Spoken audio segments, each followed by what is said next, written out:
Hey, how's it going, everyone? My name is June. Welcome to Game Plan in Japan. So this is a show that talks about living here in Japan, talking about all general things, even down to the little details like planning, prep, expectations, things to do, and overall how it is here in the land of the rising sun. I'll be trying my best to visualize and create an image of Japan from the perspective of a foreigner, as well as from a native Japanese citizen with the help of my guests. Now, this is a very fun idea that I have been brewing the past couple of months now, and I'm very, very excited to get into it.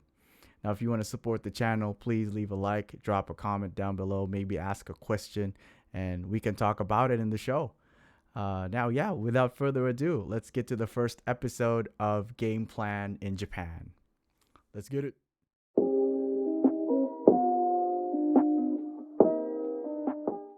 All right, Dude. 3, 2, 1, let's go. So, welcome to the show. The title of the show actually is Game Plan in Japan. Game Plan in Japan. Yeah, talking about some game plan. So, episode 1, first episode, we got here with me, one of my good buddies here in Japan. An artist, hardworking artist over here, trying to live the grind, learning the language, learning the culture, being part of the Japanese society, trying to make it. We got Skinny white Joey kid. Kirkham. Thank you, man. Thank you for having me, man. Alrighty. Appreciate it. Yeah, we're just gonna be talking. Oh, why don't you quickly introduce yourself? Cool, yeah. Yeah, my name's Joey. I am from Utah, a boring state in America.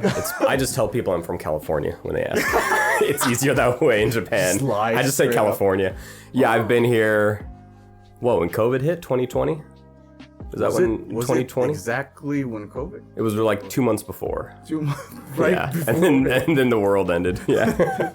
And then the world ended. Yeah, man, I'm just doing that, working as a teacher and then as an artist, studying Japanese, trying to get into that world. So, Right. Yeah, man. Great. Dude. So I cut these up into Cool. segments, Okay. So Kind of awesome. we're just gonna do the first one, Sweeter. perhaps. So let's do what made you think about the idea of going to Japan? Like what happened there? Yeah, it was, not to get too serious. Yeah. It was like it was like a therapy. Yeah. No, it was like I was in Hollywood trying to be an actor. Right. Yeah. Right. And then I had started drawing again, and I had illustrated all my life. Mm-hmm. And I was like, this acting thing isn't for me. This is just, it was just weird. So I had this idea. I'm like, man, I should go back home and do artwork. Wait, did you move from Utah to? Yeah, so I moved from Utah. I finished college in Utah. Right. And then with creative writing, so I'm bouncing around. So I wanted to be a writer. And random, like, dude, I want to take an adventure, man. Let's go to Hollywood and act. Just like. So you went and moved to Hollywood? To Hollywood by myself. Wow. Just went by myself solo Hollywood. Big move. Yeah.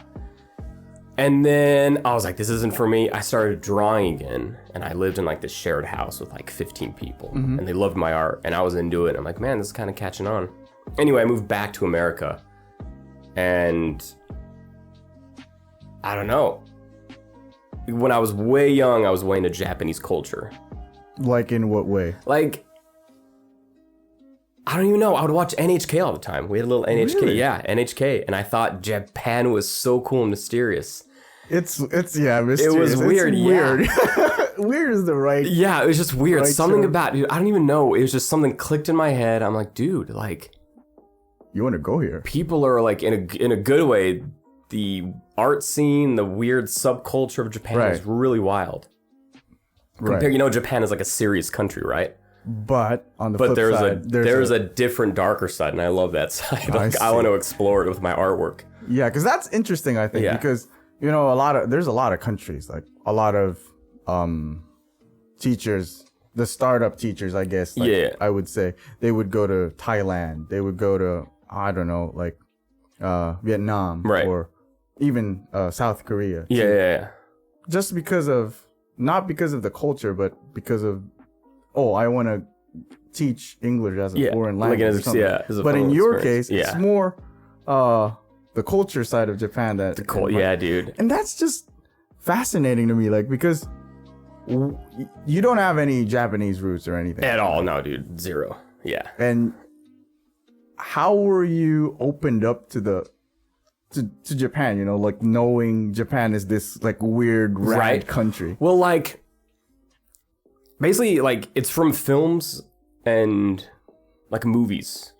There's a lot of like directors in Japan. They make a lot of weird, wild films. Oh, like just really like the horror stuff is just even horror, but like there's like one like I don't want to go off and sidetrack. Right? Like, no worries. We could go anyway. Anyway, cool, dude. His name's Sion Sono. I'm probably saying that wrong.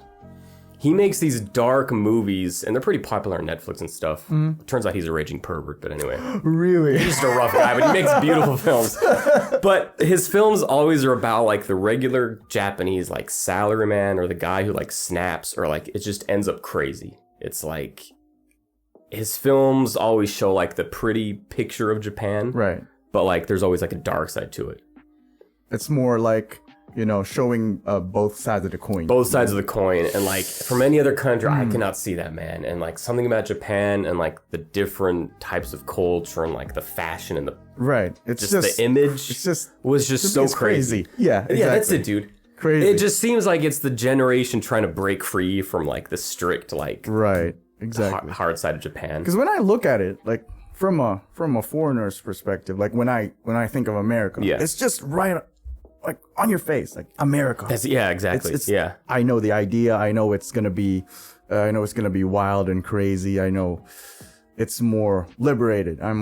It's more free. You know, like America. But when you think about Japan, it's like a sleeping dragon. Dude, you know really, and like that's literally what it is. It's like a sleeping dragon, man. Because and like you see it from the outside. You know, it's probably anime and whatnot, cute stuff. Yeah. But then, actually, you know, people jumping. people jumping on the tracks. People jumping on the tracks and just like weird, just crazy. Like a bunch people of passing out on the streets. Yeah, passing out like weird murder. See, I'm into that weird dark stuff too, like murder cases. I'm into that. Yeah. So there's just always Japan to me is like the craziest side of everything. Right. It's like.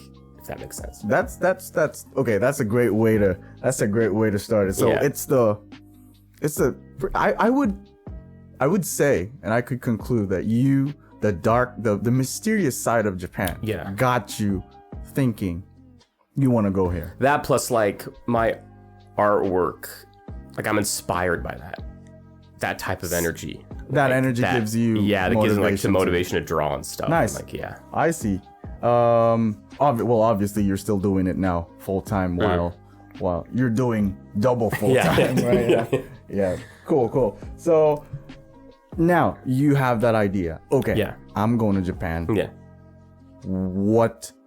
How did you plan that out? Right. Like the nitty gritty. Yeah.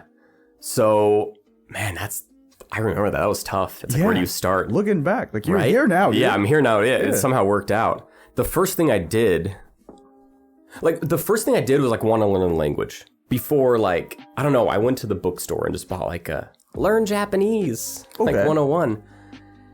And then I started just Googling jobs for Americans. Like how do I even get a job in Japan? I was thinking. Like, yeah, man, that's basically what I did, man. Like Gaijin pot. Gaijin. Yeah, I found all those like stereotypical. It was Gaijin pot. Mm-hmm. Yeah.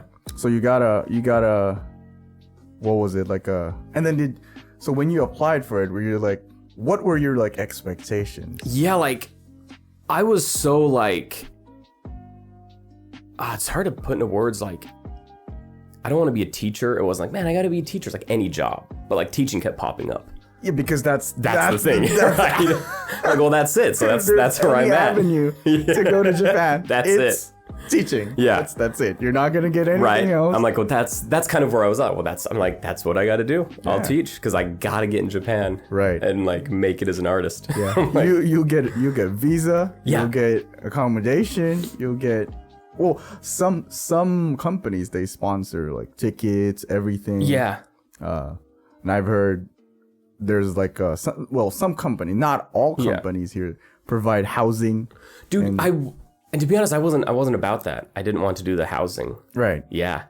Like around that time I went on Hello Talk. Have you heard of that?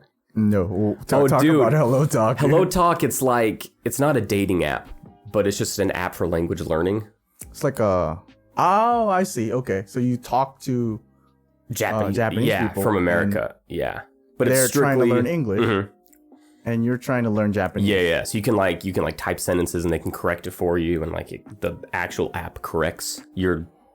Okay. So it's way good. And it's way strict. If you even like use like dating language, like it'll give you like a red, like alert. I see. Like, did you do that before you got here? Yeah. Oh. So to back up. Yeah. So when I found, all right, I'm going to move to Japan. I found Hello Talk, and I'm like, I'm just going to start saying hey to every Japanese person. Right. Just saying, hey, I want to learn Japanese. I'm going to move to Japan. What's up? So, so obviously you applied for the job. How long did it take to like get a response? So the first, back to the job. So I applied to like 6 different companies. Okay. One hired me on the spot, and that was a red flag. Oh, so I didn't do it. You don't want to. That's what we call like. I don't want to say it, but yeah, it was not good. So first I was like, so wait, I got the job, and then. The other one, I got the job, but they don't pay you during the summer. It was that weird type of job. Just send you over here and start cooking takoyaki. It was just going, dude. Okay. So, dude, I remember the job I applied online, and then like a week later, I got like I did like a online interview, like Skype. Okay. Yeah. Probably altogether like 6 weeks. Yeah.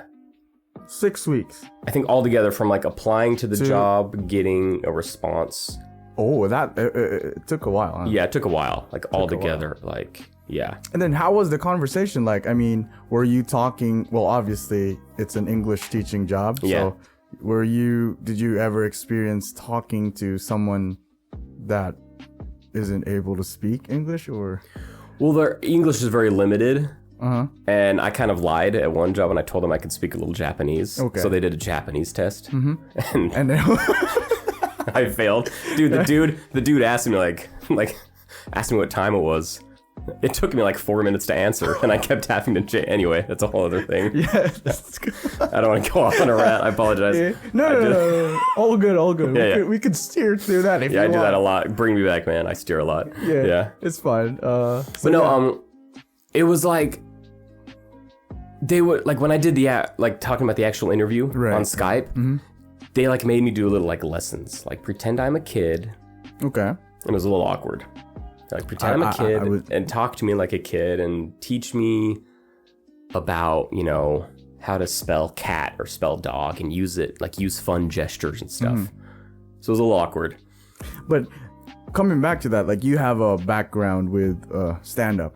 So that shouldn't. Yeah, it was like an entertaining thing. I'm like, all right, let's just go all in. So you already have that character, which is not built in to everyone. Yeah, you know? And I guess that helped with. That did. I could pretend and just like, even though it was awkward, just turn that little part off in my brain. Yeah, just like, all right, let's just get weird. Yeah, you'd be fun for a moment. Yeah, but obviously seeing that old dude.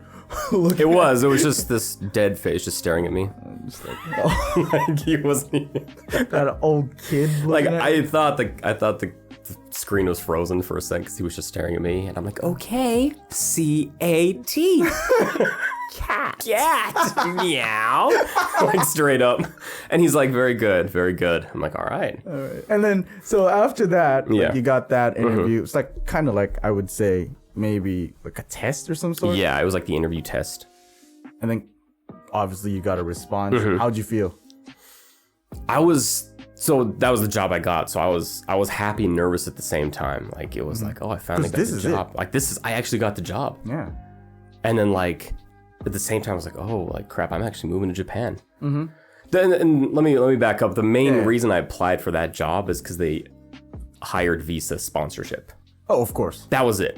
There were so many teaching jobs. Like we don't help with visa. The only How were you supposed to get visa? That's the thing. Well, maybe the jobs I was looking at were like in Japan only, and I was just an idiot. So finally, like maybe it was like you have to be here. Yeah, or there were like sketchy ones. It was like it was like, I don't know, like temporary or something. Yeah, But man, it was and just there's weird. a lot, especially like Craigslist or something Yeah. like that. I've heard this one crazy story. This guy was from the UK, gets hired. It's an English teaching job, right? Yeah. Gets hired, and then when he got there, apparently there's no clients yet. There's no. It's an empty building with 6 British dudes, right? So what happened was they're asking like, what are we doing here? Like, Yeah. they spend there a week like doing nothing, and then apparently the owner decided to like, you know what, we're not doing an English school anymore, let's do a teppanyaki restaurant. Are you serious? Dude, Wait. he said 2 months he was a teppanyaki chef, dude. He didn't sign up for that, but again, that company sponsored Dude, pizza. that's the thing, dude. If they sponsored, I'm all in, man. It doesn't matter. You teach kids, you do teppanyaki. Dude, that whatever. is so funny. It's crazy, but coming back to that, like, you gotta be careful. You gotta be alert on like, what are you getting into? Obviously, we don't know what's out there. Well, that's the thing, and that's what was so stressful at the beginning. I had no idea the rules about passport and a visa. To be honest, I didn't even know what a visa was. I was like, just being in America the right? whole time. I'm like, wait, so how do I live in Japan? Do I just like sign up? And like, you need a company to sponsor you. I'm like, what does that mean? I'm like, oh. And then I'm like, well, how long does that last? And they were like, every year or so. Is it a year for humanities? Is that your? No, I'm sorry. I got 3 years. 3 years. You can, when you apply, you can do 1 year, 3 years, or 5 years. Okay. I always apply for 5, but they give me 3. 3. Yeah. So I'm like, that's cool. And then the next time you could apply for, it's once they give you the 5, then you could apply for the permanent. The permanent after 10 years. Yeah. Which is what you're aiming for. And once you do that, I don't need anyone to sponsor me. Right. I can just live and just hustle and do jobs. Right. But anyway. I see. Yeah. Yeah, getting sidetracked a little bit, but yeah. So the visa situation. Yeah. How did that work? Like, how about airfare? Did they get you covered with that, or no? They didn't do airfare at all. Actually, no, they didn't do airfare. My friend though, she hooked me up. She helped me when I moved here. She got my apartment. Oh, Japanese friend? Yeah, my Japanese friend. That you probably met on through Hello Talk. Yeah. Yeah. Oh, wow. So that's cool. so I lucked out. Like, I got way, like, blessed, like, lucky. We became way too. And she's like, hey man, don't worry, I'll hook you up. Not hook me up, No. I'll help you get the apartment. Of course, you pay for it. Like, I'm not giving you money. Right. But that's a big, because I'm not sure if you know, but I've moved about 3 times now. Oh, really? And I moved 3 times, and getting an apartment here is hell. It's just really? Is that? First you gotta go there, then you gotta sign up some paperwork, Yeah.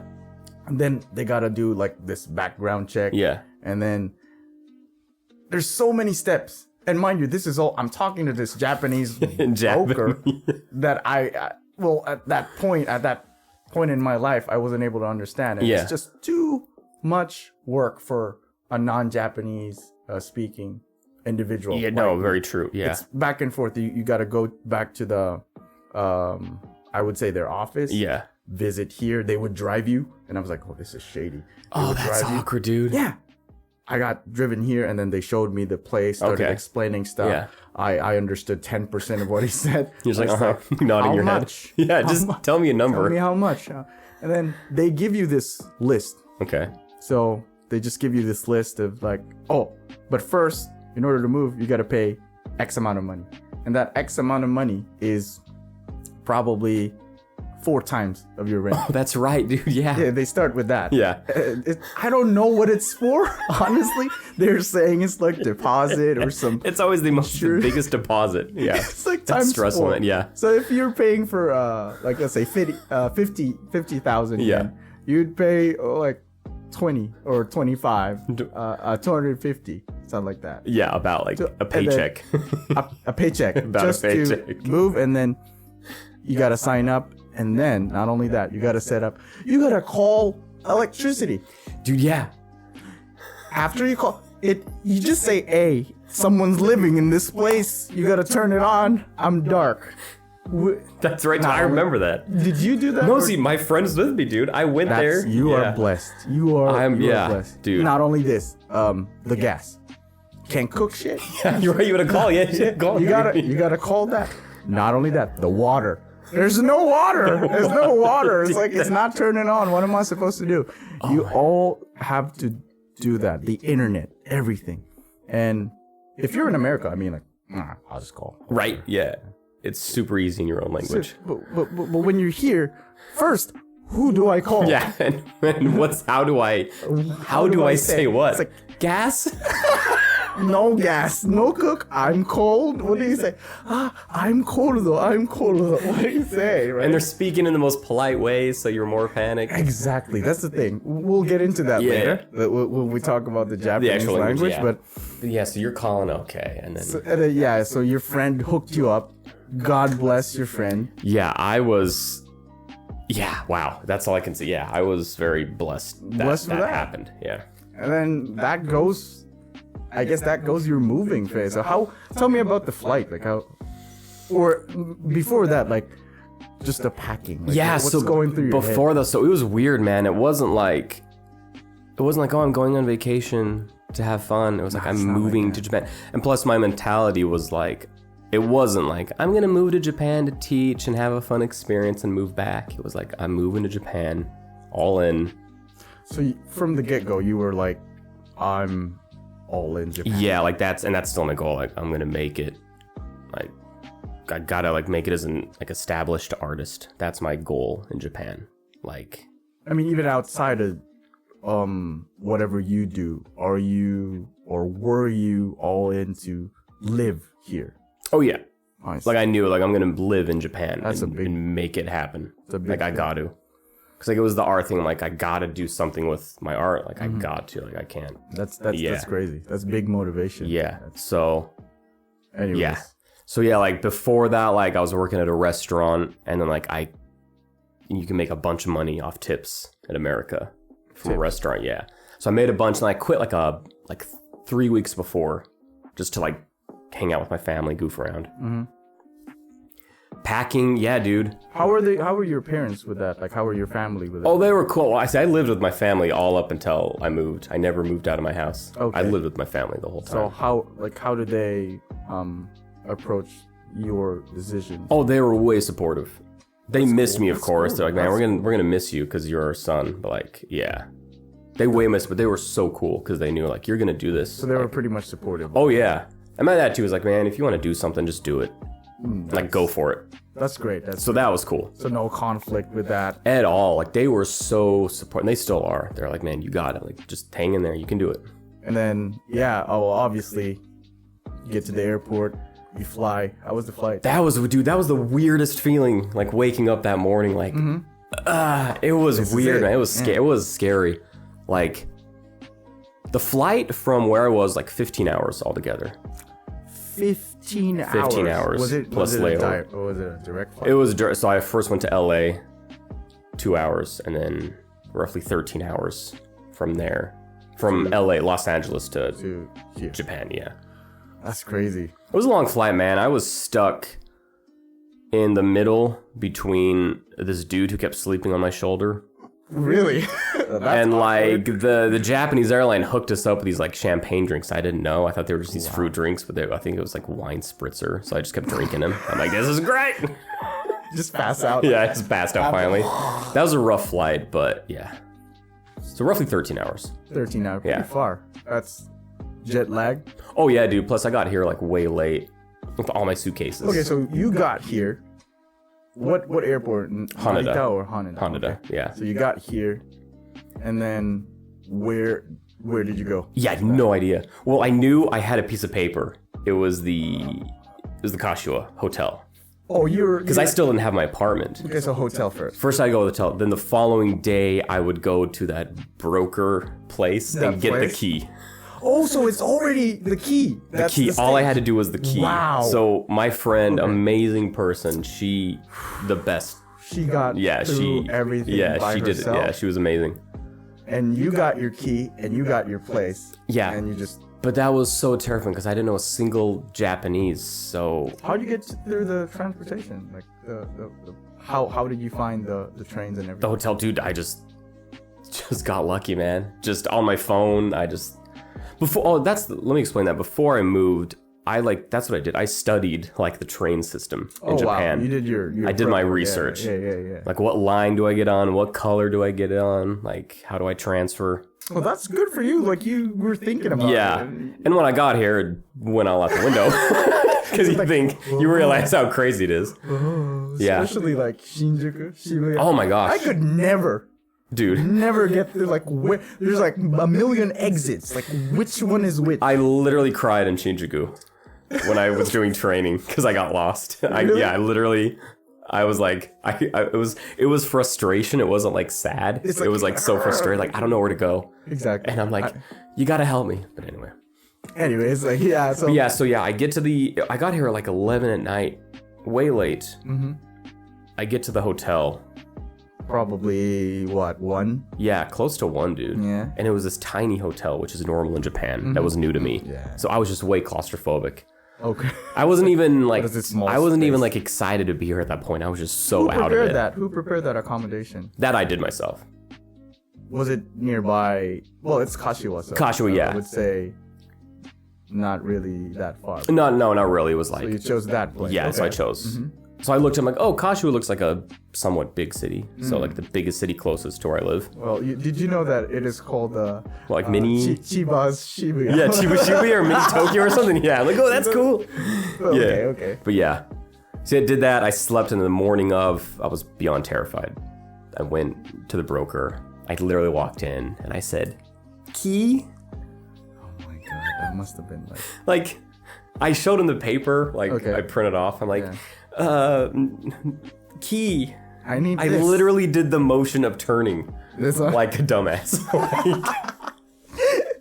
And then how did they receive you? Like obviously when they see, they're prepared for it. Like, yeah. There's a foreigner coming in. Yeah. Once we see him, we don't really need to talk to him. We just dump him. Well, that's the thing. The guy was talking so much to me. Oh my God. He was. That's the thing. And I was just like... Just nod, Joey. In my head, I'm like, just nod up and down. Okay. Yeah. I'm like, I just got the key. Yeah. Just give me the key. Right. And then he showed me the yellow one. He was like, there's 2 keys. Yellow, and he did the X sign. He's like, don't put in. Okay. I'm like, oh, okay. I saw. What do you mean? What are you giving it to me? Just giving me. That's my key. Like, what is that? Yeah, and then he had me sign some papers. He explained a lot more stuff to me. I had no idea what he's saying. Yeah, and in my head, I'm like, what the hell am I doing? I can't believe I'm doing this. Like, yeah. And that's a guideline, too. Like, they have to do that. Yeah, they have to say everything. Because I think you have to sign something that I have understood whatever this guy... But no. Yeah, right? Obviously not. I did that 3 times. I was just like... I became honest to this lady. I was like, whatever you're about to say, just letting you know, I don't understand anything, okay? So if you want to just like quickly read through it, I don't really care as long as I'm getting my key. That's the day when you get the key. They have to talk you to all this like this long ass shit about like this is what you don't do, this is what you do. Don't kill someone. Don't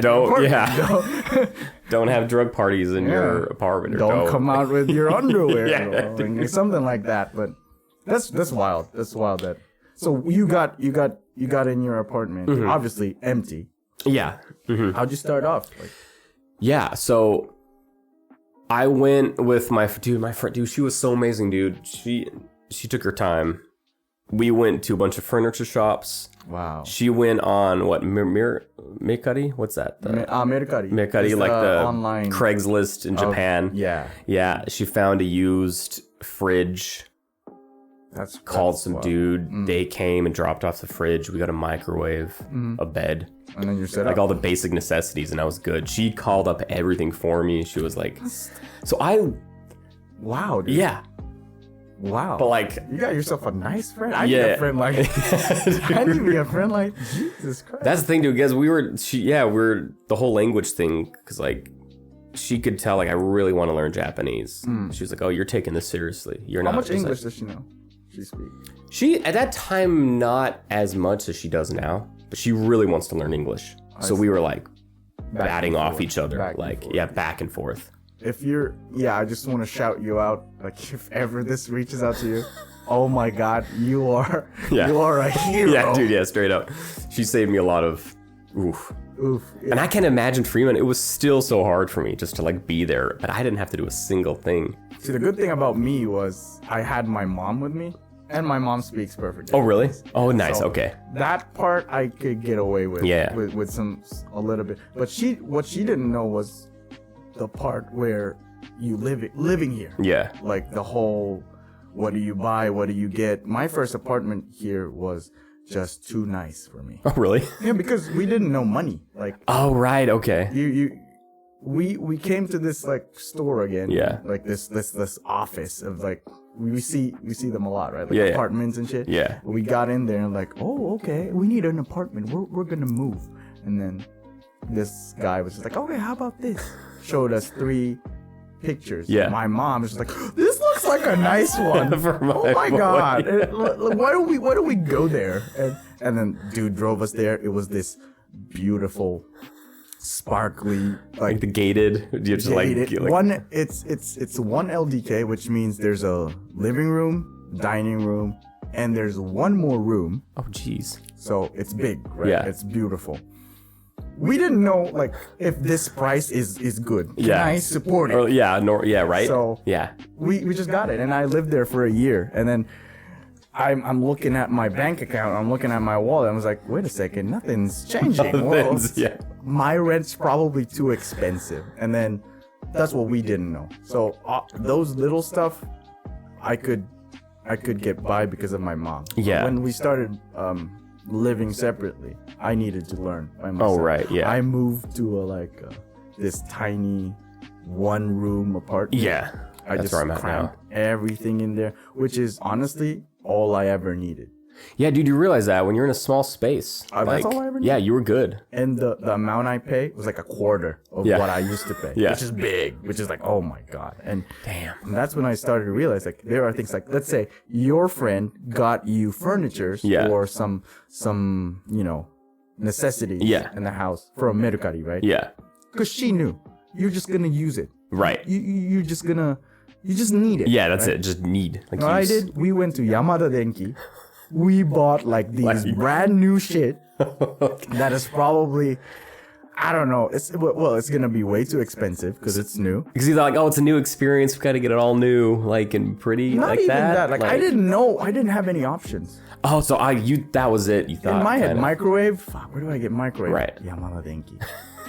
Yeah, like that's it. But coming back, now I'm living alone. I need something. I look off Mercari. Yeah. I look off Rakuten. I look Some off used anything. some used. Yeah. Look, if you look at that table over there, I got my dining table. Yeah. I got it off from Mercari. This American dude living in Tokyo. Oh, really? He was moving out. He sold it to me for the value of this set Yeah. is like over 50,000 yen. Really? He sold it for me 5,000 yen. Are you serious? Just pick it up. And just pick it up. You're and good. I'm like, yeah. So what happened was it's awareness is what I lack. Yeah. And obviously you would but thanks to your friend. Yeah. You got. So how would you say? Well, how long ago was this again? What? 3.5 years ago? 3.5 Yeah. years ago. So obviously you started working, and then Yeah. how would you say, or when did you feel like, oh, you know what? I've settled down. Like I know how this works. Right. Yeah. Like training was tough because like you get here, right? It's like a culture shock, and then they stick you. You had to do that like 3-week training. 3 weeks, but you got to move to. So I had to go to Tokyo every day, and that was just terrifying and rough. And so after training on purpose, I was like, dude, I gotta learn how to ride the trains. That was my first thing. Okay. So that's what I did. But anyway, Give me a Not- second. not to say- Sorry. yeah. For just for all the viewers, Yeah. for the listeners to understand, how does it work? How does trains work here? Yeah, trains work. in layman's. Yeah, in simple terms, man, I mean, if you want to go, let's say, to Tokyo, let's pick a specific place in Tokyo. How about Tokyo Station? Tokyo Station, there's just a lot of transferring. So you go from one train station to the next, and then you get to Tokyo. Right. But you think, oh, it's easy. I'll go transfer. But when you get to that train station... Where do you go? Yeah, right? Yeah. Yeah. You follow the arrows, but then the arrows lead you in a different direction. Just magically leads you. And then what's tricky is you get on the platform, but you realize you're on the opposite side of the platform. Right. So many times you'll get on the train, but you realize, shit, I'm going the wrong direction. Wrong direction. Yeah. That's the thing. You just got to learn the color coding. What it's, and the arrows. And the arrows. And just trust your instincts and just follow crowds. But the good thing is, if you make a mistake, you just go back and it's free, right? That's the thing, yeah. Or you just get off the next stop, And have a then little figure panic out. attack, and then backtrack. I think that's what you get to learn. Is like getting less panic. Yeah. When you made a mistake. Obviously. Yeah. The first time you make a mistake. Yeah, like this is it. I'm like how? done. Yeah, you full on panic attack. You're Yeah. like, what do I do? Okay, so thank you. So that's how it works. Yeah, that makes Stations sense. are Yeah. interconnected. You know, Yeah. like you gotta go from point A to point B. There's multiple like ways to get there. Yeah. And you gotta. Well, Japanese people, they choose the best. They choose But the best. For And us, there are we just follow the arrows. We just follow, yeah. Pretty much. To be fair to the Japanese transportation system, how would you compare Tokyo, the main, city, versus like let's say our line here, like Tobusen or something like that? Right, dude. I mean, honestly, I love how Tokyo trains work. They are so fast and efficient for me. Like I can get around so easily because now I know. It makes sense. Like this is so smooth. But like back then it was just, I thought this is so messy. They don't know what they're doing. I thought like this is too much, if that makes sense. Right. But now like, dude, they know what they're doing. It's just very fast and efficient. Talk about the number of people. Oh my gosh. Start That's the thing, dude. Literally like, you literally get picked away by crowds. Like you're walking towards a direction, a crowd's going in one direction. Somehow you get like swallowed in that crowd. Yeah. And you gotta just be a little pushy and still kind. Right. Like You Japanese gotta are very work your kind way. and polite, but you have to like push yourself through. Yeah. Compare that to here, our line over here. Or a little cute, cozy line. Cozy. Like one little train Yeah. that comes every 15 minutes. Yeah.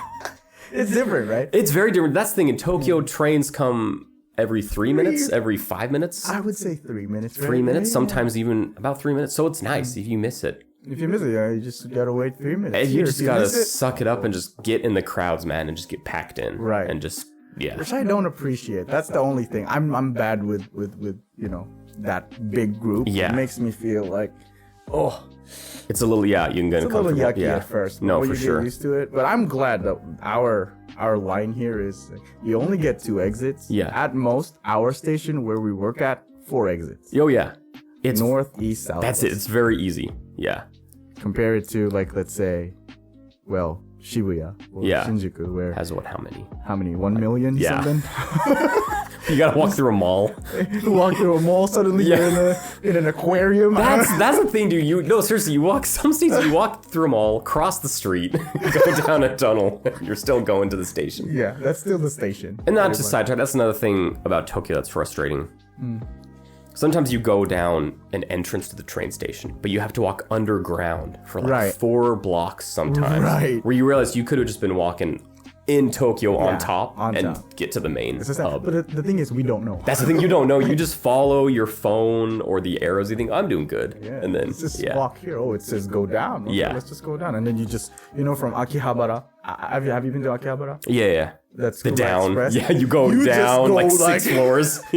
In my head, I'm going to hell. Like, Dude, that's a little claustrophobic. yeah, it's like, wait. When you're in this the is tunnels. way too deep. Way too deep. Like I could see like from all the way down there, and it's still going down. It's still, yeah. Yeah, you gotta hit like about 6 floors. Was it 6 floors? Wait, let's see. 1, 2, 3. I don't know. I just know I'm going to hell. It's either 5 or 6 floors, but it is deep in the deep. You're going to hell. And then you ride the train, you ride a couple of minutes, and then you see sun. You see the sun. Yeah. Like, wait, what? Wait. I was like 6 floors underneath a couple of minutes ago, and now like I see. It's crazy. That's, yeah. And another quick thing, yeah, they got the rapid train, Okay, tell me about the which rest. I didn't know about at the beginning. You have the rapid train, which misses all the stops.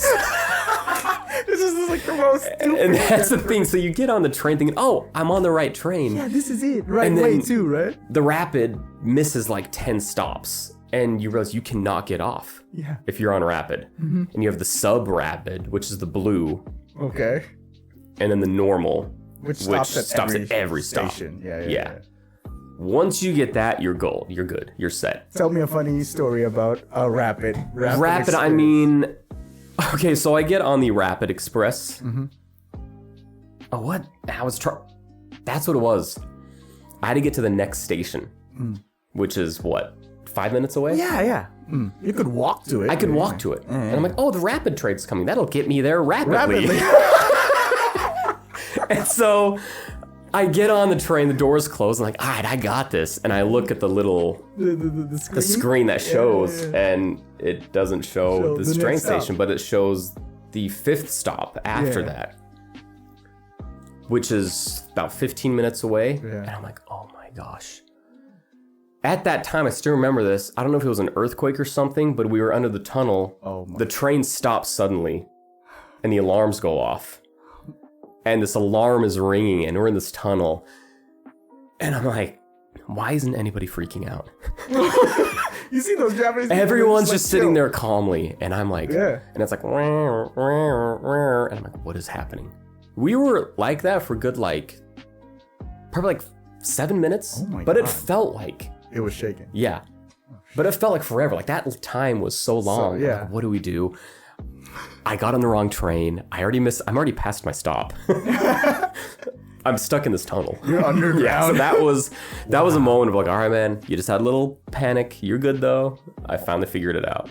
But from then on, fuck rapid. Yeah, fuck rapid. Or just learn your train stops if the rapid goes there, if it doesn't. If it does or doesn't, if it doesn't. And that's the thing. No one prepares you for that. No one tells you that. Like, just go here. But nobody said there's different types of trains. At all. Plus, I was an idiot. I would call my friend panicking that my one friend would help me. I was like, hey, I'm at this train station. I'm an idiot. I thought Japanese people knew every train station in Japan. Which is that. So shows how stupid I am. And she finally was like, Joey, I have no idea where you are. You got to figure it out. And at that moment, I was like, all right, I got to do this on my own. That's funny. Yeah. That's funny. Well, a lot of intricacies in obviously they would know, but us, we are like babies that can walk very and much talk. so, right? About trains, So it's always funny. Like I how about sleeping on trains? Have you any? Well, I mean, dude, I'm always standing. See, I don't like tight spaces enough, so every time I get on, I'll always stand by the door. Like even if there's open spaces. You would depending, I see. Like for example, if there's like a person sitting in like 2 open spots, I know it's gonna get filled. Right. So I'm like, you know what? I'm just gonna stand. It's my weird habit of just like I'll put on my headphones. So I never sit down. You never fall asleep. No. But that's the thing. One time I did fall asleep and I missed my stop, and I was like, all right, I can't do that anymore because I woke up. Oh, you did. I did. But it was like on a weekend and it was like daytime, and I was like, all right. At that time I knew what I was doing. You haven't been on the train shit-faced, like drunk? No, like one... No, nothing like that. Nah. Just a few times, but I'm just standing by myself, just like, Not like, really. yeah. Well, this one time when I was just shit-faced. Pretty much, like I absolutely didn't know where I was, and it was 3 a.m. in the morning. I found myself walking for about, I would say like 4 miles, just walking, and I reached the station around 5 o'clock or something. Mind you, shit face. I could barely remember. I just knew this information by looking at Google Maps, Google Timeline. I saw where I was walking. So I got into this train station. I got into the train and then fell asleep, obviously, because you're shit faced. Yeah. Woke up the next, I would say the next 2 seconds, I was like 10 stations away from where I'm supposed to. Really? And obviously, I blame myself. Like I was drunk. I got off there. Yeah. Got on the other side, rode back. I just want to go home, right? I got back, fell asleep again. I'm on 10 stations away from the other. Are you? Wait. And then I woke up on the other side, sobered up completely, just because like, oh my God. What just happened? Wait. What happened? And woke up and just sobered up. Like, this time I'm not going to fall asleep. and just got back home. So But that's the crazy thing. Like you intend one way wrong. one way wrong, Back and then 10 wrong. past my stop, 10 stops like further, which is crazy. And that happens. That happens when you sit down. So now I try not to get like too drunk anymore, just because of those things. Like, too drunk, too drunk. That's way better than anything that's happened to me. Oh my gosh. People are just like looking, just like, oh, look at this guy. He's shit. Yeah, he's a shit face. And you're just. What are you? Are you loud? Are you loud when you're drunk and shit faced? You just kind of like in your own. You just sleep. I sleep. You just crash. I crash. So the moment I sit down, oh, this is comfortable. Yeah. Starts falling asleep. 2 seconds pass. I wake up. I don't know this place. Just like, like blank. But anyways, yeah. So much. That's for amazing. That. Yeah, dude. So much for that, man. Just don't get drunk on the train. Yeah. Settling in. Yeah, we were talking about that. Settling in. So anything you want to add to that? Like. Yeah, I mean, like, I guess back to your question. Sorry, I went off the rails there. Yeah. Like, the time I really settled in was, I mean, yeah, like when I got the trains down and when I could feel comfortable going to a place and not worrying, like, how do I get home? That's what got you into the first, like, for example, when I first went to a store by myself, when I first went to a restaurant by myself, like the simple things you take for granted in your own language. Right. After I did that the first time, I'm like, all right, I think like I'm getting the hang of this. Then you started to feel confident. A little confident, yeah. Now, when we're talking about this, right? Let's move on to your Japanese. Yeah. Because it comes with feeling comfortable. Yeah, it's definitely. being able to hold a conversation. Yeah. In Japanese. How was your growth, your language development when it comes to? Yeah, so like, I guess the lucky thing, and not to like talk highly about myself, I guess I have a good accent. Mm-hmm. So when I first came, I would say something very simple, and I'd think, "Oh wow, you're amazing at Japanese," and I got my confidence. But then they thought I spoke fluently, and so they started speaking to me, and I'm like, I have no idea what you're saying. I'm like, crap. You started off good, like nice. Like I got the accent down. Yeah. And I mean, where did you? Let's start from scratch. Yeah, from scratch. When did you start learning? Yeah, so before I moved to Japan, probably like 6 months out. Okay. 6 months before I decided. Altogether, when I first decided I'm moving to Japan, altogether I was like 7 months before I actually moved. From that day on, like that's when I went to the bookstores. I got obsessive about it. I'm like, okay, I gotta learn Japanese and I want to learn fluently. That was my goal. Right. And it still is my goal. So that's why when we talk about you speaking Japanese, it's always the right way to speak. Like around the workplace, obviously, when we would talk about that topic, it's just your Japanese is proper. Like you wouldn't sound rude or you wouldn't sound careless about the choice of words you use when you speak Japanese. And I thought that's one thing that is very, very hard to do when you're actually here speaking the language that you were learning. Yeah. Tell me about the transition of like just looking at a textbook to talking to a convenience store clerk. Yeah, dude, that's the thing. It's like, that's a whole different world. Like reading a book. See, that's the thing about language. If you really want to learn a language, you have to speak. You got it. That's it. Like books are good, but you kind of have to put the books down and just speak and just get uncomfortable. Get uncomfortable. That's it, man. That's the best way. That's it. If people watching want to learn a language, you're basically going to be failing the whole time. Right. That's it.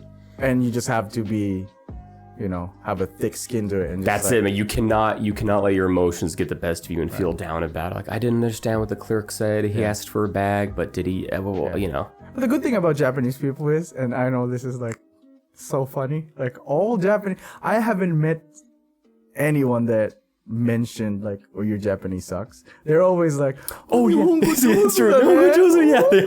that. Everyone. I just said, like, let's say, 名前は阿部淳です。So everyone is like that. Everyone's so like supportive. It's true, man. They're very kind. Yeah. And it gives you confidence. It does. So I think that's one way to get yourself speak more. Yeah, it's true. Have more interactions with like locals or just talk to everyone. Like everyone, like How would you rate your Japanese right now? Like from a scale of 1 to 10. It's not the level where I want it to be. Mm-hmm. And I guess that's always a good thing in a good way. Yeah, it's a good, yeah. I could give a number like 6 or 7. 6 or 7. Probably. This would be speaking. Speaking, yeah. Understanding, because I watch a lot of Netflix and YouTube, and I'm always listening to Japanese, so my listening skills are much better than they were. I see. So I can catch what people are saying a lot. Mm-hmm. I can flip it and make a sentence, but it's usually not the best. But usually, like, halfway kind of stops, and just like, usually a conversation doesn't last too long when I'm speaking with someone. It's limited. And learning about, context clues, like just, oh, I know this word. It probably That's the thing. It's like when you're really at the beginning, when someone's talking, you just pick certain words out. And then, that's probably And you have to trust yourself. That's what they're talking about. And trust yourself. Yeah, that's big. Hey, if you mess up and look like a dumbass, that's okay. That's fine. Just try. Happened just say to me it. a couple of times. And it's going to keep happening to me. It's part of it. Yeah. But that's good, though. You're still learning. How's your reading? And Reading is better. And that's the thing with kanji. I'm trying to learn more kanji, shit, dude. Yeah. Kanji's shit. Dude. Can we just be real with it? It's just no fun. Let's just say, why would you put... What is it? 6,000 characters? There is many thousands. I probably know 60. Probably know 6. Yeah. Why would you put thousands of characters, have multiple readings to it, have multiple meanings to it, Each one. and have these poor 6-year-olds write it down million times on their notebooks? It's just... That's the thing, not to go off a rant about the language, but there's the 3 writing systems, right? You got kanji, hiragana, and katakana. Yeah. Tell me, first I want to ask, what's the difference between katakana and hiragana? Katakana is like American borrowed words, and it's written a little differently, like... You use it for... for like America or hamburger, or... But do they have any difference when phonetic? Oh, the writing, like how... What's a good way to say it? Like when you write it? When you write it, the character is different. It is different, yeah. But would you say that hiragana and katakana are they do they have the same sound? Yeah, right? Yeah. Right. Yeah, they do. Yeah. Then why do you have 2 then? Choose one. See, that's why Japanese is so hard. You asked me a simple question, I know the answer, but I'm like, yeah, it's the same. Right? Why do you have 2? Yeah. Oh my god! To me, it's just, of course I'm being very ignorant about this. Obviously, there's a lot more history to this. Yeah. There's this dude that came to China, went back, brought hiragana, and then brought whatever. Yeah. So it's rich. I know it's deep. Yeah. It's culturally beautiful. It's very nice. That's what historians say or something about Japanese. They're like, that's why Japan is so cool. They learned a bunch of different symbols and made it their own. It's not just like one symbol. Right. It's like Japan is like a bunch. So it's they made it their own. And man, is it tough. Tough is like an understatement. Yeah, it is, dude. It's a beast. I gave up. You know what? I'll tell you a story on how I gave up on kanji. One time I picked up a book about kanji. Mm-hmm. You might know this kanji. It's yama. Okay, yeah, another one. Very easy. Yeah. Grade 1 kanji. Right, Yama. yeah. I brag about this because I know yama, right? Okay, yeah. I know how to write it. The 6-year-olds, right? Yeah. All these kanji, they have the right order to you can write them. Yeah, exactly. You cannot, like, let's say A. I could write it like A, and I could write it like maybe this. Yeah. In kanji, that's a mistake. It is. And you will be reprimanded. Yeah. So I learned this yama. I see it all the time. I'm like, yeah, yama, I can read it. And then, dude, yeah, I got yama. I'm teaching English to kids, right? And then there's this kid coming in. She's a girl. Yeah. And I saw her name. Her name was... Do you know the yen, Japanese yen sign? Yeah. So it's the Japanese yen sign, right? Mm-hmm. I know that too. That's kanji too. Yeah. It's N. Yeah. That's N. And then there's my friend, Yama. So I'm like, holy shit. I'm next level. I'm going to read your name, Enyama. And then the kid looked at me like, you stupid. It's Enzan. And I'm like, what? Wait, Why no. is it Enzang? Like, it's Yama. I know this. I study. I know this. Why is it I have Enzang? studied this kanji. And apparently, this character has different readings, which is fucked up. Like, it's like Fuji-san. Fuji-san. Yeah, exactly. Mount Fuji. It says mountain, but it's not Yama. Yama is like the actual mountain. Yeah. But if you're gonna add it like as a suffix to mountain, it becomes san. Exactly. So the name of the kid was Enzan, and she looked at me like, "You stupid." I'm like, "I It's Enyama. stupid." Enyama, you're Enyama. Enyama. Oh, it's Enzan actually. That is what is beyond frustrating. The then, like, placing of the kanji. Yeah. It changes the complete meaning and word. Right. And everything. And everything. That's why I gave up. Like, good on you. You're still picking Yeah, it dude. up. Yeah, still. About how many do you think you know? I mean, Not even like fully know, but when you see it, you're kind of like. that's the thing, because I aware. read a lot. Like, the cool thing, there's a lot of books that have the furigana. Yeah, It has the like hiragana. manga, like some manga has the furigana above the kanji. Yeah. So you can just read that over and over. To explain that to the viewers real quick. So what we meant was there's the kanji character, Yeah. but then above it to cater to all those probably like kids Yeah. still haven't learned the kanji. Yeah. They would put how the kanji would sound Yeah. on top. So if it's Yama, they would write ya Yeah. and Yeah. and And ma. then ma. It's true. Yeah. So that's what it meant. Yeah, and it Sorry. becomes like one symbol. That's right. I realize that's like easy for us now, but like not knowing what it is. Like, what do you mean? Yeah. Yeah, it's true. Right. So it's just crazy. But I hope, you plan on living here for the rest. Yeah. You plan on just being all in with this. Yeah. We have to be able to learn how to fucking read. It's true, man. Yeah. It's true. I'm thinking about it. Like, Yeah. I'm not gonna stay like a baby. Yeah. Going to the supermarket, what's sugar, what's salt? This is some white powder. This must be salt. I did it. I've tasted salty coffee, dude. I did that once just because that's part of it. Yeah, and I put soy sauce over my pancakes. Wait, really? Yeah. I thought it was syrup. Maple. Way different anything. I just saw the brown sauce and I don't say anything. This should be That's should be it. So I Yeah. mean, settling in comes with feeling comfortable, like what you mentioned, transportation. Kind of like physically, if that makes sense. Like physically, like, all right, I can get from point A to point B. I can buy groceries. Right. But even then, dude, still, that was always like hard. Because like they would ask you a bunch of questions you don't know, and sometimes I wouldn't get a bag, and I thought I asked for one. Yeah. It's like small things you realize, things. oh my gosh, this is hard. The language barrier. Yeah, the language barrier, yeah. Since we're on that topic, like, how about have you experienced any like some sort of like racism around, like, or anything that you felt discriminated? No, like, I don't know. I'm very understanding, like that's why I want to learn language so well. I want to be respected by Japanese people, so I feel like if I learn the language they will see me as like, wow, he's taking it seriously. He's not just hanging around. Like, he respects the culture. Because isn't that like a stereotype? Like, Japanese people are so united that they kind of look at, foreigners funny a little bit. Like, And like, do you get the stares? all the time. But like, I get it, because like I'm kind of in countryside, sort of. So I'm never offended by that. Like, if someone stares, man, look all you want, man. I'm good for it. But I'm never like, and I see on TikTok a lot of Americans get so offended over that. Like, people are always staring at me. It depends. Yeah, I'm like, let them stare, man. Like, it's all fine. good. It's not like they're That's saying my anything. style, though.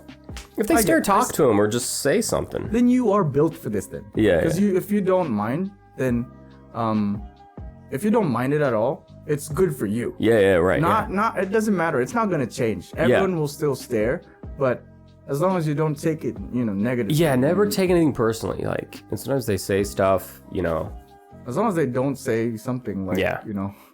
have you nothing. Oh yeah, only one time out of close to 4 years, only one time. Okay. But it was a drunk guy, and he was cool. Okay.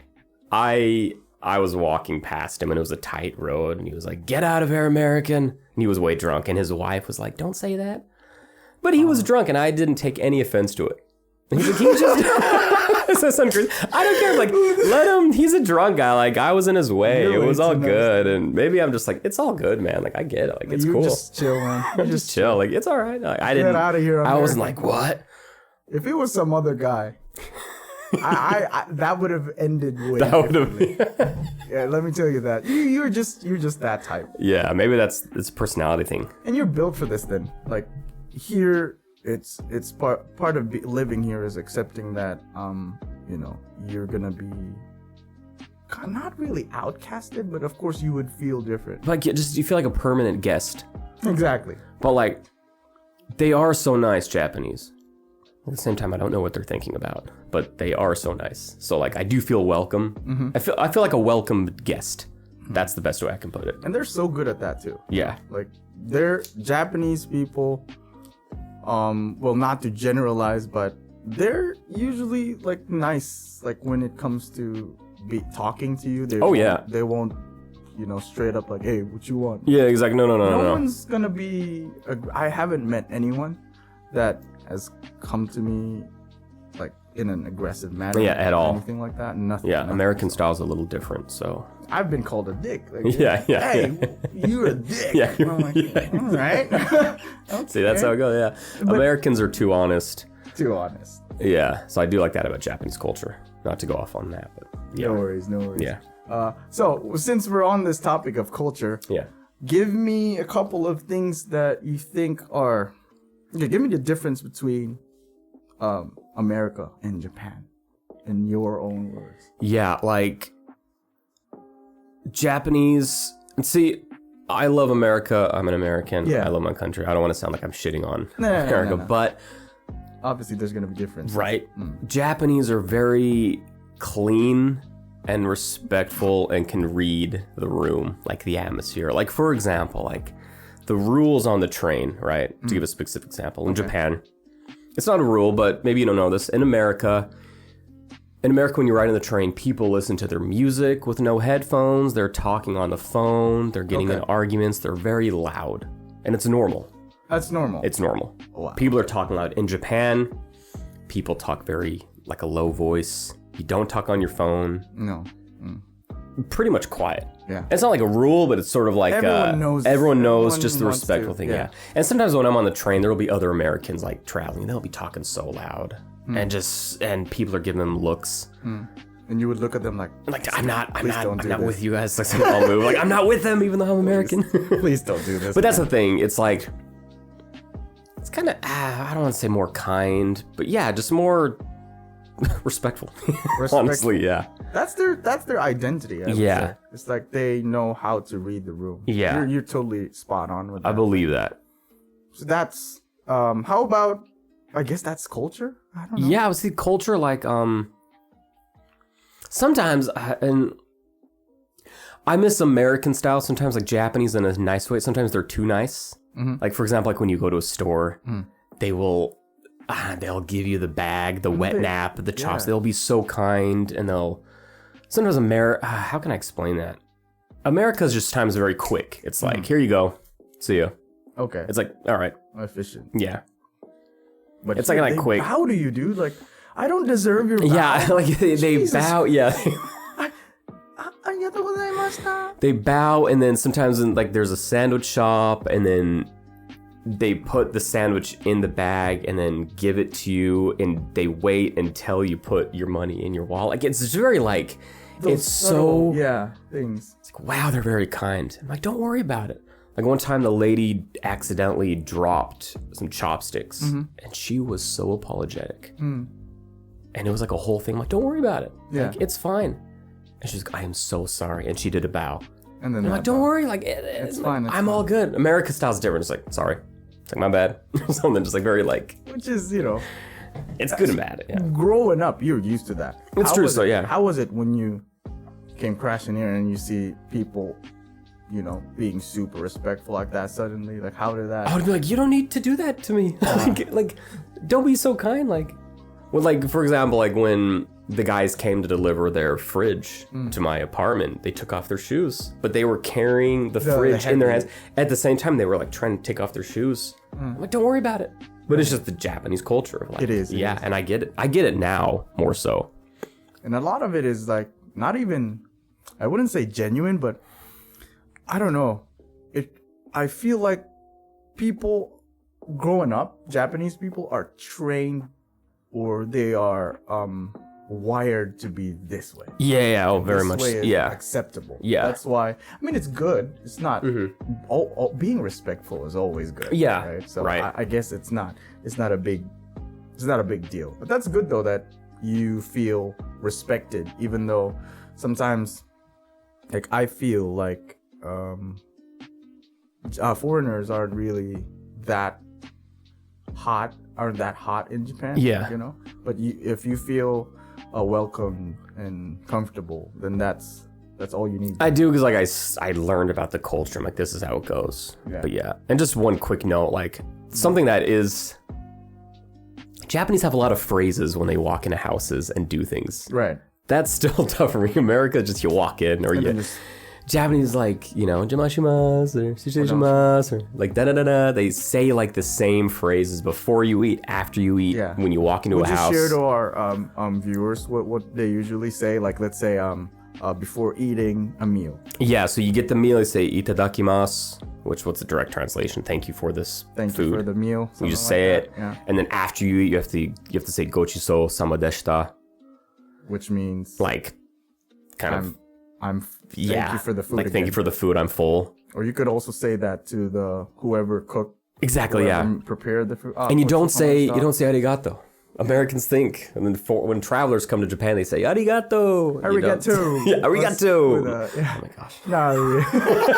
No, but it comes with experience. That's the thing. And then when you walk into someone's house, you can either say shitsure shimasu, means like excuse me, or jamashimasu, which means thanks for having me, yeah, something like that.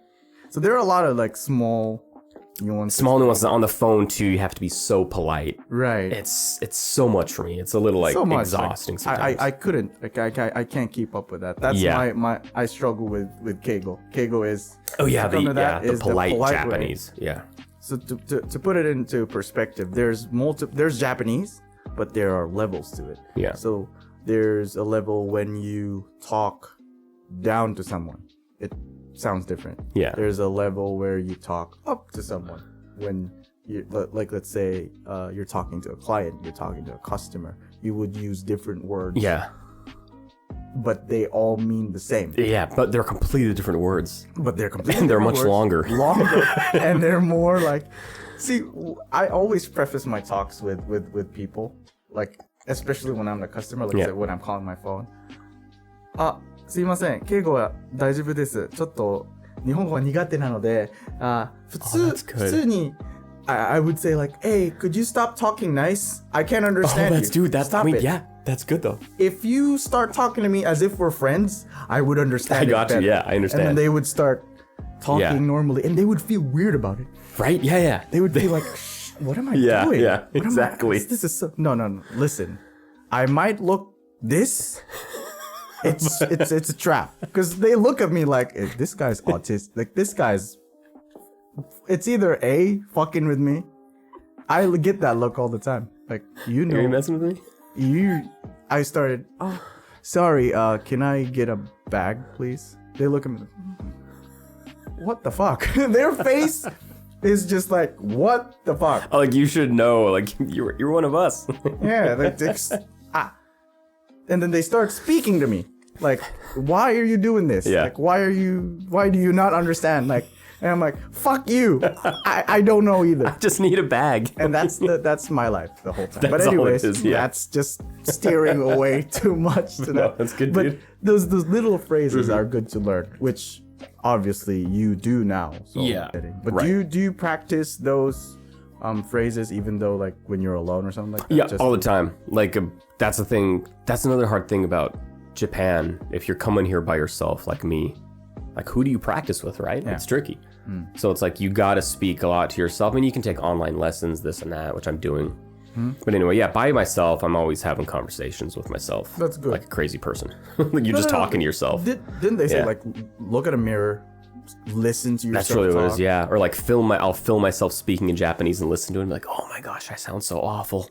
And then you can improve from that. Oh, Yeah. I think I should say it this way, that way, this way, Yeah. that way. So that's great. I mean, we're just going to keep on grinding. You know? Yeah, that's it. Yeah, it's just, We just need more years. that's it. Yeah, just more years. More yeah. years. Before moving on, like, could you talk to me about COVID-19 and the pandemic? Yeah, when that hit, yeah, for sure. That would So be interesting. yeah, so when COVID hit, I'm sure all of us can remember, it was like a panic in the world. Right. I thought I'm going to die. Yeah, everyone thought they were going to die. Plus, I didn't have work. Was it like a month? Yeah, a month. It was about 5 weeks, wasn't it? Yeah, I was stuck at home. Yeah. So at the time, it was the paranoia of not going out. I'd been about a year in Japan, so I was pretty comfortable. So it was just 5 weeks of being trapped in my apartment. Right. I just How'd you get by, though? Like, what was the... I did a lot of artwork, read a lot, was looking at a bunch of conspiracy theories on the internet. Got on that rabbit hole. Got that rabbit hole. Yeah, rabbit holes are great, Iceberg. man. Yeah. I see. Dude, I went through every literally single iceberg of what was happening in the world. That was fun. I walked around my city, my cozy little city. And then I got COVID, which I'm sure everyone now can say they at least probably had COVID. I got it twice, man. Yeah, you got it twice. Yeah, this twice. thing. Yeah. When I got it, though, it was at the beginning when people still didn't know what was happening what it was, before the vaccines. So it was pure panic. But that was a whole other side How'd you story. feel about it, though? Like, I was just like, all right, I gotta be calm. Like, I didn't think I was gonna die. I wasn't like Really? that. Yeah, I wasn't that Really? worried. But what was scary is they sent me to a hotel. yeah, they would... Why, though? Because you were living... But that was before. Remember at the Isolate. beginning, now they isolate. Before they had the rule, I don't know if it was everywhere. In Japan, you had to isolate Yeah, at but a you were different alone, place. Yeah.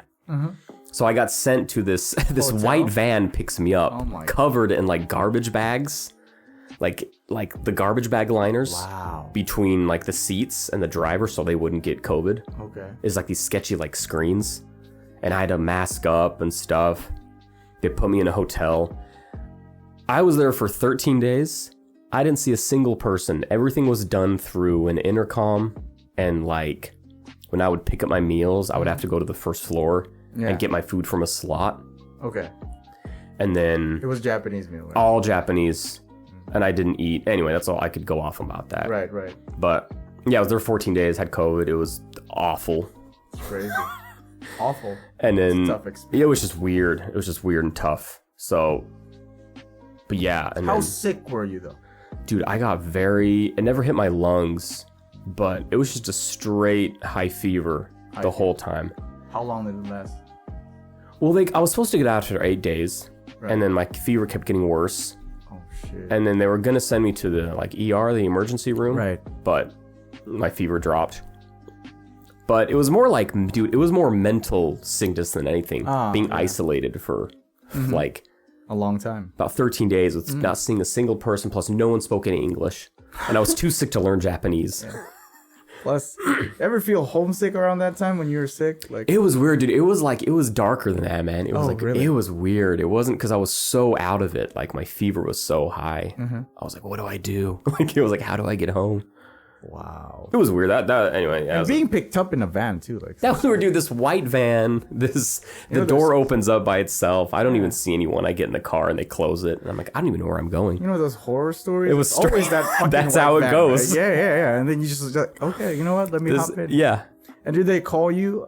They call you, right? Like they call you from time to time, like to check up. Well, that's the thing. Every morning they call me in Japanese. They're like, "Tell us your temperature." Just very just like, "Tell us your straight temperature." up. Yeah. Oxygen levels. Yeah. Yeah, all the levels they would tell me. It's like, okay, click.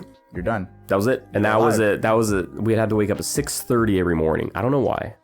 6:30 in the morning, and then you couldn't leave your hotel, obviously. Yeah. And then just the whole time you hear people coughing and hacking up and just all over. And like I would just watch dark, TV. man. Yeah, dude, it was weird. No internet, right?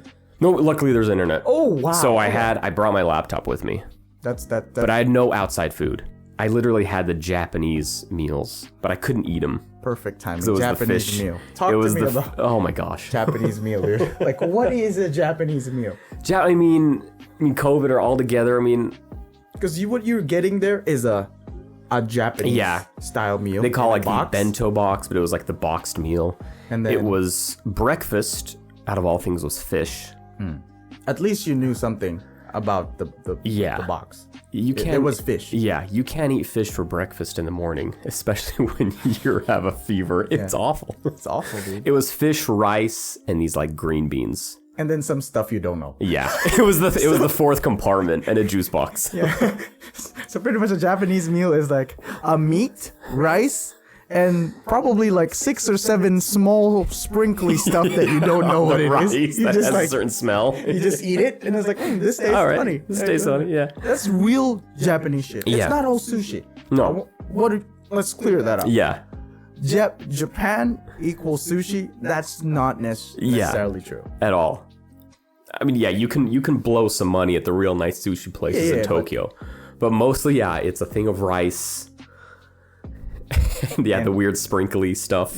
Do you even know what those are? The flakes? I call them. No. Okay, you're talking about the furikake. Is that it? Yeah. The one on top of the rice. I'm talking about on the side. Like there's like some brown. Oh, like the weird thing, like some flower petals, some I don't know, a tooth. What is it? It's like it looks like, I don't know if it's decoration or real food, and you try to eat it. Because the thing is, the amount. I'm a big boy, so I eat a lot. Yeah. And what they do there is they just like it's like I would say like a teaspoonful of like that stuff. Put it in there. 6 different colors. What are those? I'm not trying to be disrespectful or anything, but it's just that. I mean, it is, man, and you don't know what to eat, and I mean, for example, when I go to restaurants, I feel like a dumbass because I'm like, do I mix this with this? Do I eat it by itself? Right. Is this wasabi? Like, what is it? What is this? Yeah, you don't know. That's the thing about like food etiquette and like food in general. Like, some stuff. Yeah. You gotta know. I don't know how to slurp the whole ramen style, like Japanese, like Can you slurp. give more context to that?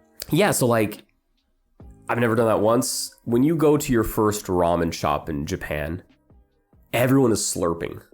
They do the like that sound. Which in America, how is that viewed? If you start doing, I mean, eating loud. It's like, I wouldn't say it's disrespectful, but it's like, hey, close your mouth. It's loud. Yeah. Yeah, so it's different. So you're kind of here, like, how would they interpret that? yeah, it's just that's what they do. It's like normal. It's like that's how you Normal, eat. man. And apparently, the more sound you make, the more you appreciate Right, that's it. Right, yeah.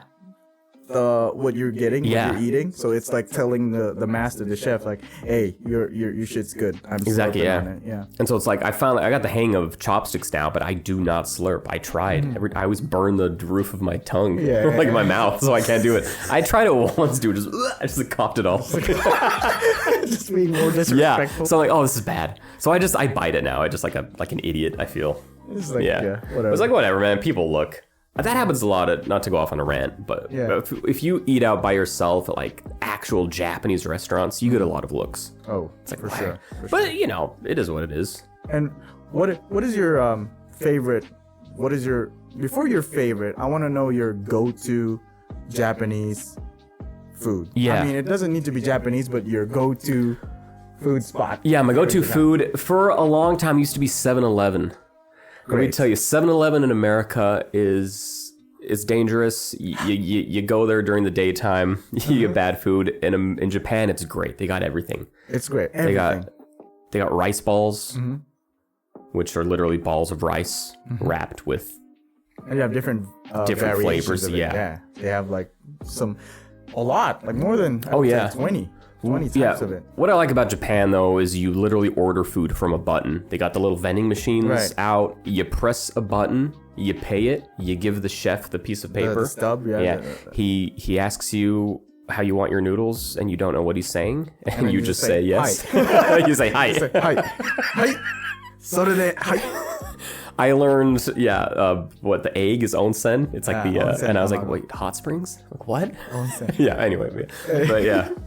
So, but yeah, and then that's what I like about Japan. You don't really have to talk to anyone. You can order your food. But yeah, going back to your question, all the different noodles in Japan. It's so cheap here in Japan. Cheap. Ramen. $5. You got a full meal. You're set. ramen, soba, the different types of noodles. Udon. Yeah, udon. Yeah. Pretty good, right? So that's your. So that's how my about go-to. your favorite traditional Japanese food? Probably. That's probably it, man. I don't. What's the best one, dude? You gotta give me a name. What's What's the the name? best Japanese food you've ever had? The best I've had. Is this traditional, the yakiniku? Just like Not the really. meats? Like it could be whatever. Probably soba, man. Soba. Okay. I'm saying, yeah, I would say soba. Because it's like so simple. And this is my understanding of Japanese food. It's just so simple. You got the small amount of noodles, the sauce, and that's it. That's it. And it's so simple. Dip that thing in, And you eat. slurp away. It's not this like elaborate, like just, yeah, it's which it just can be. It's just so simple. Some would be, but a lot of the traditional soba places, which I've tried Yeah. before, the more simple it is, they say, the more like rich. Yeah.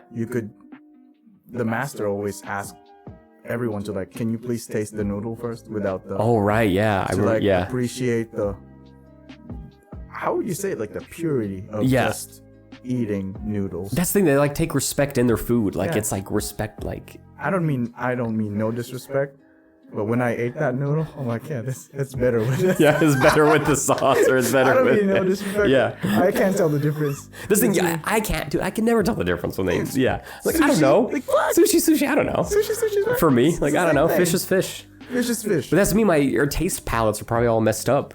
Because in America, you just eat a bunch of greasy, just food and just Same. Like, I don't know. But that's the thing. The Japanese culture is indeed like very rich, and that's a huge draw Yeah. especially for us Right, foreigners. yeah. And I could see why. This is a very fascinating take from you. Like, you're not in it for the anime, the kawaii stuff, Right. No. or the technology, but you're more into which is, again, it just explains, or it just shows how deep the culture of Japan is, Yeah. and how it draws a lot of people, and the food, the language. That's the thing, because there's so many different aspects Right. of Japan that draws people. How about, could you touch up on the thing that you were talking about earlier, the dark side of Japan? Give me a good story. Yeah, I mean, it's hard to pinpoint. Like, you go to like Shinjuku, right? Okay.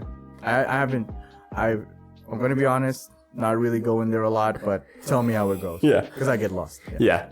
Shinjuku, and at the same time, I'm interested in the Yakuza too, the gang culture. I'm always fascinated about that darker side of society. Not to go off on a rant. You can cut me off if I start talking too much about that. No. This is all raw. Yeah. This is all going live. Cool. So, like I said prior, right? Like, Japan is like a very seen as like a very strict 9 to 5. It was in America, the 9 to 5 culture. Yeah. The work, go home. Just very like a clean, polite. Right. The gang culture, you realize, like, when I researched about Japan, just how much the Yakuza controlled stuff back in the day, and it was crazy to me. It was like, man, like, not to go off on a rant, they were controlling the banks and the gambling and sumo and businesses, everything, real estate, everything had a hand in this underworld of the gangs. Right. Man, that is crazy. That's fascinating. Yeah. That was so fascinating. Have you seen right now the Yakuza, I would say, era is, I would say, coming to, not completely to a close, but it's pretty much it's not as relevant. Dwindling. As it's pretty much going down there. Yeah. And there's a lot of ex-Yakuza members that are coming out now. Yeah. As a part of the Japanese society. Right, yeah. And they're giving out these very fruitful interviews with normal people. And I've seen those. It's just cool. Right? Yeah. Like, they show their tattoos. They show their tattoos and they talk about why their fingers are cut. Exactly, yeah. Those are real, yeah. I could see that. What would you do if you go to, let's say, an onsen, and then you meet a probably, I don't know, let's say a Yakuza member? What would the reaction Oh, dude, be? I would straight up talk to them and ask them, are you a Yakuza? Because maybe I can get away with it because I'm just this weird, scrawny looking American kid. Maybe they would give me Like, not to go off on a rant, but there was this famous photographer. I don't remember his name, but he's Japanese. Mm-hmm. He, back in the 90s, he would go up to like yachts and be like, can I take a picture of you guys? Mm. And they're like, yeah. And they were like, yeah, make us look cool though. Mm. And he started taking pictures of like the dark side of Japan, like the underworld. Wow, okay. And so that was cool. So it's like, but yeah. And they're not like bad people as the media likes to portray them. Dude, not at all. And supposedly, dude, during the Great Earthquake in 2011, the Yakuza were helping. Yeah, exactly. Like a lot. Yeah, rebuild the city. Yeah. And stuff like that. And they're still people, you know? Yeah. They have their own ways when doing business, but I could probably, that's what I'm going to do too. Like when I meet someone like that, I'm going to approach it like probably like, because I'm the same as you. Yeah. I'm quite curious about the past. Right. Like, yeah. And maybe, make a Yakuza friend. Maybe just ask him, yeah. But like, and also just quickly answering that, like, you can go in like cities like the bigger cities like Shibuya, Shinjuku. Right. There's always like this rough crowd. Mm-hmm. Like young kids, like these runaway kids, like doing their own thing. Like they're dancing and hanging out in groups and just doing this like performative art. Mm-hmm. It's just weird. It's like all these kids coming from like countryside. Let's all go to Tokyo to find the dream. And they kind of get lost and they probably get the drugs. And they have crazy body piercings and tattoos, which is still like not seen as something acceptable in Japan. Here, yeah. It's totally too acceptable in America. So like tattoos don't mean a thing anymore in America. But like in Japan, it's like, whoa. Like, I get the stares all the time. And it's not even a big one. It's just like... Right.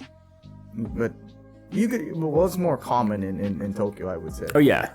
To see people with tattoos and stuff like that. So I like seeing that side. It's like you see like salarymen walking from the train to catch the next train. And at the same side, you see these young punk kids in their 20s just like... Who knows what they're doing? Just like... It's so like bipolar, like opposite. And I bet you get motivation or inspiration from that. Yeah, because a lot of my artwork is inspired around like also like Harajuku. It's like the very colorful pop, dress how you want to dress, like be creative. I like that style. Yeah, I see. So maybe you could talk more about your art, like where does it draw? Like where do you draw those inspirations? Yeah, so basically, going back to like. Basically, all my art is, it's kind of funny, all my art is women. That's what I draw. Basically, most of my art is just women, like portraits, faces, but they're always slightly erotic, weird, just a lot of bright colors in your face. Mm-hmm. That's the same feeling I get in Japan. Like, it's just like in your face. Wow, like, kind of shocks you a bit. Vibrant. Very vibrant, yeah. So that's what I want to portray with my artwork. Yeah. So. Because mind you, I follow his Instagram. We'll get into that. All the detail will be down on the description below. But I saw his art and it is just in your face, just very colorful. Thank you, man. But it's the opposite of simple to me. It portrays a lot of images as a whole, like I see the whole shape of the let's say the woman you're drawing, but inside those, that's how you do it. Inside those, there are more subtle, like you could draw whatever conclusion, like it means this, it means that, but it's very open, it's very interesting.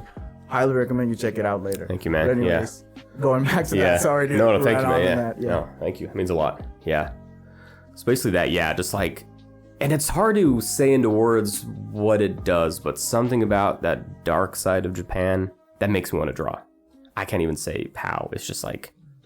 Do you go out, get that kind of vibe and then go home and draw? Or do you go out with your materials and then start feeling it and then just start drawing? No, like it'll be in my head. Like I'm starting to do more live drawings, which I did it once in Shibuya, the live drawing. How'd it go?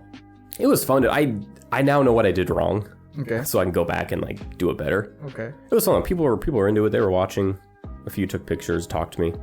Right. But anyway, I'll go around. It probably sounds kind of creepy, but I'll basically just like people watch. Like I'll just kind of walk around and hang out and maybe talk to some random people. Mm-hmm. Like in Harajuku, sometimes Shinjuku, I'll go to random groups of like rough looking people and just give them my business card. And and be like, hey, I'm an artist. Can I take a picture of you guys? And they're so into it. And I take a picture and then we start talking and stuff. That's cool. So I do that a lot more. So yeah. And then that's how you get your Kind of inspiration. That's I'm asking great. like, what are you guys doing? They're like, oh, we just hang out. I'm like, well, what are you doing? We just hang out and dance and just drink. I'm like, man, that's your life? And they were like, yeah. I'm like, wow, that's your thing. That's their thing. And that's the mostly, the unknown side of Japan. Yeah. No one really knows, like the busy streets. Right. It's always like it looks neat, it looks tight, it looks but actually there's a different side.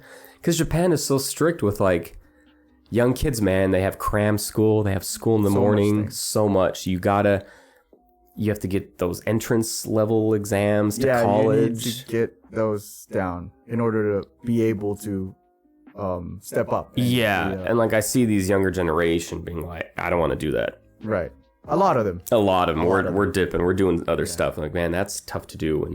And all of that is getting overshadowed by just how Japan is in general. Yeah. Like anime, right? Cute culture, whatever, technology. That other side gets overshadowed pretty much, and you really don't get to experience it unless you've been here. Like you witness it. Yeah. You witness it. Yeah. As is. With your own two eyes, right? Yeah, just seeing it happen in front of you, I could see where that experience comes from. Oh yeah, no, definitely. And so before wrapping it up, I guess like we could just quickly have a quick segment here. Whether you just tell me if you agree or you disagree. Cool, man. And maybe give me like a 30-second explanation. Nice, dude. Why. Okay. This is like some content. Cool, dude. Yeah, for sure, right. dude. Let's do this one. So Japanese stereotypes, okay? Most of Japanese are shy and quiet. Yes. Yes. True. So mostly your acquaintances are just like shy. Very shy. Yeah. Very quiet. Very polite. Yeah. Very polite. Very polite, shy, quiet. Yeah. Next, everyone loves sushi. I see false. False, right? I say false, man. I don't see much sushi. Nah, it's eating. not. Yeah. It's not sushi. At all, no. No. Next, everyone likes anime. I mean, I'll keep this short. Okay. What I do like about anime here is you go to like a bookstore or something and like you got like grandmas and grandpas. I see them reading manga books. You got people on the train, like salarymen, they're reading manga on their phone. I would say yes. Yes. Yeah, I say most people like anime. Most people. Not all, but yeah. Right. Most people likes the cute stuff. Absolutely not. Right? And I'll keep this short too. What I didn't know, for Akihabara is the entertainment kawaii center. Most, and not to make fun or say mean, most guys who go there are the nerds, the creeps. Yep. They are way into that the idol world, the underground idol. That is a whole other topic. But that is. I wish we could talk about. If we have round 2 of this, I would love to talk about that. God. But most girls who want to date a guy, if that guy's into that cute fashion, that's no. It's a no. Okay. Yeah, that's a big no. How about Japanese kids are good at math? This is from me being a teacher. Yeah. I would say yes. I'd say they're pretty good. Yeah, I would say they're good. Better than me. When I was at their age and still now. Even now. Yeah. Better than I me. failed math in college 8 times. The class. But anyway. I would say yeah. Okay. Japanese people work hard. Yes. Too hard. Too hard. Very, very hard. Kill themselves. They die from exhaustion. It is sad. They literally. It is sad. Yeah, they work way too hard here. Yeah. They can't handle their alcohol.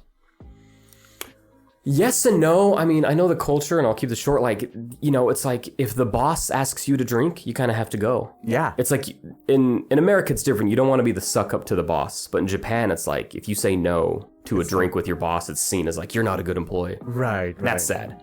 So I think they can handle their alcohol. They just drink too much. just drink so yes and no. It's yes like and no. they can handle. But yeah. Good answer. Yeah. How about this? Japan is safe. Very safe. I feel compared to where I'm from, this is my experience, only America, beyond safe. But still, be careful. Of course. There's some crazy crime here if you dig enough. Oh, okay. Some very, Japan has some crazy crime stories, but yes, very safe. Very safe. Very as safe. long as I could see elementary kids walking from school to their home by themselves, that's a safe. It's very safe. If you ask no, me, it cannot happen in, I don't know, from where I'm from. Oh, so where you're from? Yeah, I remember you telling me that. Yeah, it's not gonna happen. Public transportation is top notch. I would say yes. Just too many people. Just too many people. But I think very efficient. Yeah. Okay. And last, Japanese food is healthy. I would say yes because I don't get sick off it, and I can eat a bunch and feel okay. Good. So I'd say healthy. And don't you think the life expectancy of Japanese people are just high?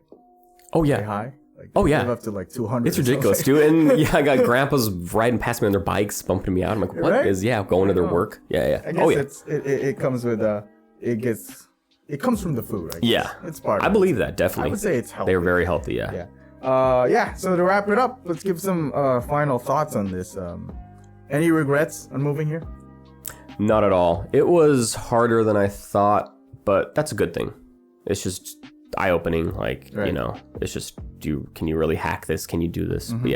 But no regrets. No regrets at all. Absolutely not. Would you say that things that is happening here met your expectations when you were just planning it out? Were you happy with it? Yeah, I was.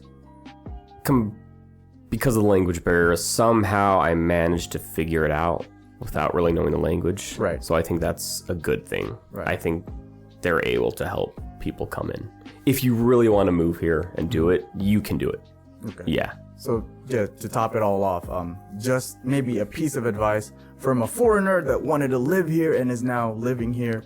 What would you say to people aspiring to or maybe now is thinking about moving to Japan? What's your best piece of advice?